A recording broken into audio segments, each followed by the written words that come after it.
बड़ी दिक्कत है, बड़ी मुश्किल है, मगर कोई बात नहीं, हिम्मत मर्दा मदद खुदा करना पड़ता है।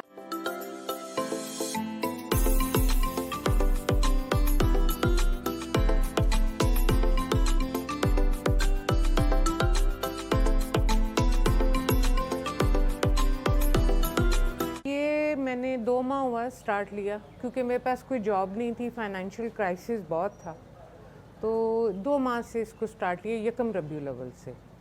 और उसमें मदद ये है कि अभी ऐसा कोई सेट नहीं है। मेरी बेटी जब उसकी तबीयत ठीक होती है मैं खुद करती हूँ, या मेरा हुसैन मेरी मदद करता है, मेरा नवासा।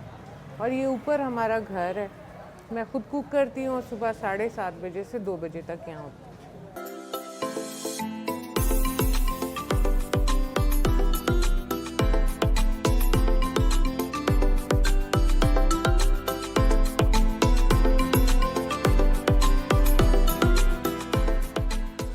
जब तक 2011 तक मेरे वालिद साहब मेरे रशीद साहब हयात थे, अब्बा जी अपनी हैसियत से बढ़कर मेरा ख्याल रखते थे मेरी बेटी का, क्योंकि मैं सिंगल थी, मेरे हस्बैंड से अलहदगी हो चुकी थी। तो मेरी बेटी समर ज़ारा और मैं, मेरे वालिद साहब ने ही हमें हमारी ज़िम्मेदारी को उठाए रखा, और अल्हम्दुलिल्लाह उन्होंने आखिरी सांस तक हमें बेहतरीन से बेहतरीन सहूलतें प्रोवाइड की अल्लाह की मदद से। मगर अब्बू के जाने के बाद, वालिद साहब की वफ़ात के बाद यकसर सब चीज़ें बदल गईं, लोगों के रवैये बदल गए। जो अब्बा जी माली सूरत में मदद करते थे, ख्याल पॉकेट मनी भेजते, वो सब बंद हो गया।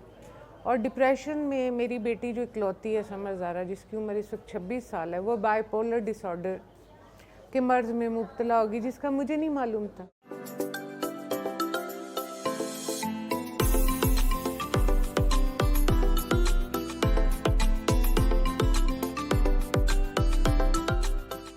एक माँ होने की हैसियत से एज ऑफ 55 में आपके सामने मैं मेहनत कर रही हूँ, और मैं खुश हूँ कि अल्लाह ने मुझे इस काबिल रखा कि मैं अपने वालिद की तरह अपने रिश्तों को छोड़ा नहीं।